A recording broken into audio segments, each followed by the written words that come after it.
are going to pause now and see the two leaders greet each other, and then we'll check in with our panel on the other side of it. Let's just watch for a moment. Ready? Open.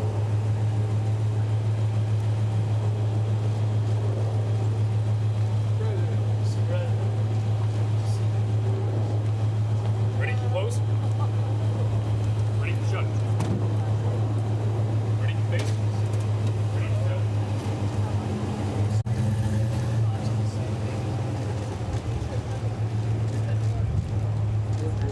I think that how do you understand?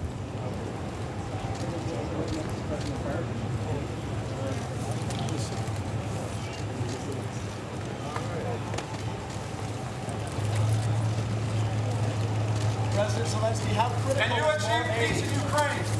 Can you achieve peace in Ukraine? Mr. President, how important is this visit? Mr. President, how important is this visit? President Zelensky, can you achieve peace?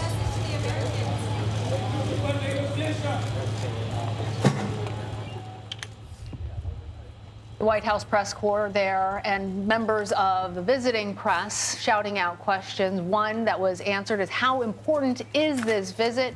President Zelensky saying very important. And President Biden as well. I read from his oath. He said very important before he turned around. And of course, Zelensky wearing what has become his signature look, the battle fatigue, the olive drab.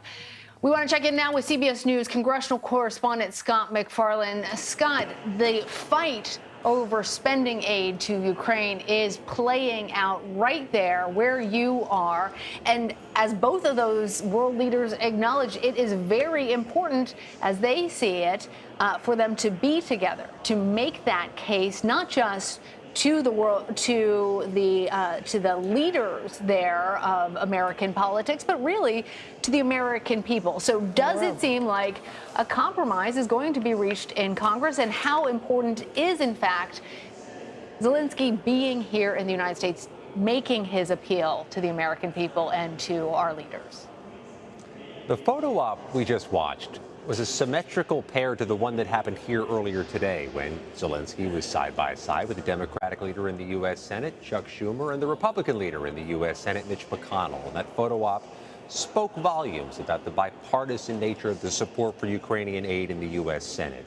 But that's not where the problem is. The problem is here in the U.S. House, where Republicans were voting today on a bill to begin funding the military, the easiest bill for Congress to pass when it comes to spending, because the military is needed and popular in every corner of America.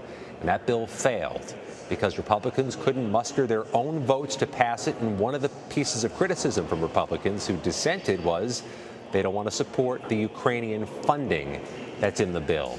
So there's a big division among House Republicans and among some senators in the Republican caucus about whether to continue spending U.S. taxpayer dollars towards Ukraine. And it's just so striking that that bill would collapse this afternoon, 30 minutes after Volodymyr Zelensky was here urging for help.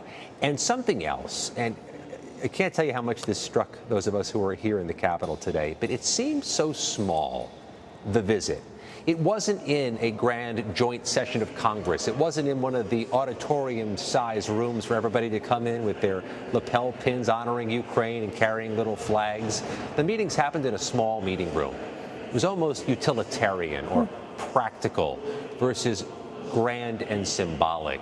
And Volodymyr Zelensky no doubt noticed that this is a different reception he's getting from the entirety of Congress this year versus the one he got last year. And when we asked the House Speaker, why no joint session of Congress for Volodymyr Zelensky, the Speaker told us because he didn't have time to get it together with so much business happening in Congress that week. And that really is a statement, intentional or otherwise, to Volodymyr Zelensky and to the public.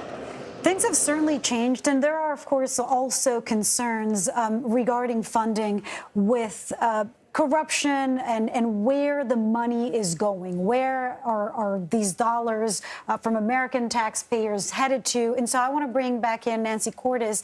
Nancy, talk to us about where is the resistance coming from? I know the president wants $24 billion to go to Ukraine, to support Ukraine, but as Scott was just mentioning, there's less enthusiasm, there's less pomp and circumstance. So what are the concerns?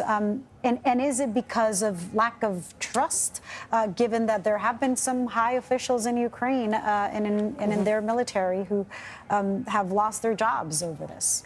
Sure.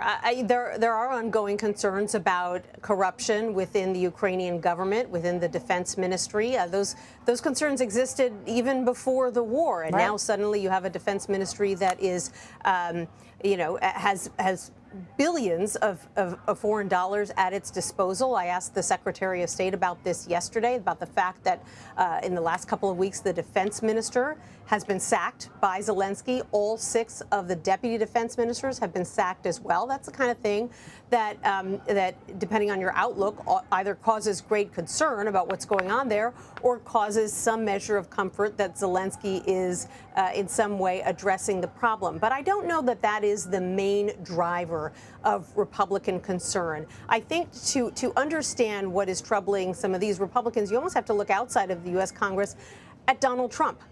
He is still the putative leader of this party. He obviously has a massive lead in the polls for the Republican primary. He's someone who has always been extremely ambivalent, to say the least, about supporting Ukraine, and someone who has shown a great deal of affinity for Vladimir Putin. And he has been public about the fact that maybe some of this territory should just be given to Russia to bring this war to a close. And so I think you're seeing some of that influence on some members of his party who have now sort of, after some initial support, have kind of pulled away from supporting Ukraine, have questioned why the U.S. should support Ukraine at all, which is really striking, particularly for a party that used to be populated with defense hawks. Absolutely. And so, George, I got to get you into this conversation because you are an expert on Russia and having served formerly as the director of the CIA's Russia analysis. How much of that is this Putin's strategy? This idea that there is support fatigue and that he can afford to wait it out longer than Ukraine can? Well, I do believe that is an integral part of Putin's strategy. Part of this is to wear out Ukrainians on the battlefield, to exhaust their supplies of men and munitions over time, to win a war of attrition in Ukraine and neutralize the advantages that Western military technology provides to Ukraine. But part of this is also a political strategy. He is betting that over time, the West will lose patience. It will exhaust its own reserves of political support for Ukraine, and that the confluence of that battlefield attrition and political attrition, if you want to call it that, here in Washington, will tilt this war in the direction of Russia. So that is a real challenge for the White House. Because of this, we need to continue supporting Ukraine, or Russia will not have an incentive to negotiate some sort of compromise settlement on the battlefield.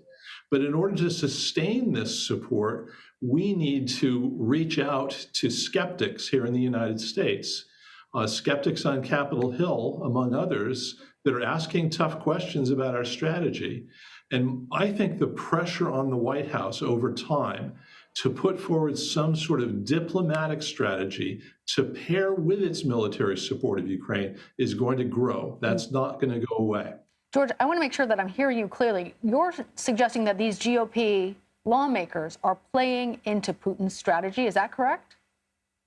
Well, the danger is that it might. I don't think it's their intention. I don't think there's anyone in Congress that actually wants to see Ukraine lose this war or for Russia to win this war. But what they are asking for is a diplomatic strategy to pair with military support, and they want to know what the plan is. So that puts pressure on the White House to deliver what that strategy looks like so that Congress understands it. And I think one thing is evident in all of this.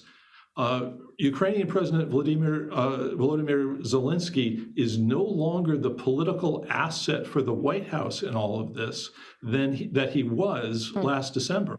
All right, George Beebe, Nancy Cordes, Scott McFarland. Thank you all.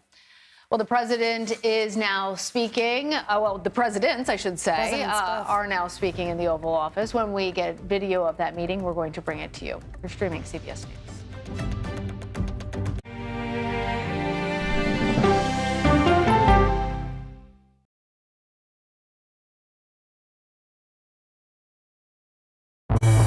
An original documentary from CBS Reports. Controversial Congressman George Santos. Why won't you answer our questions?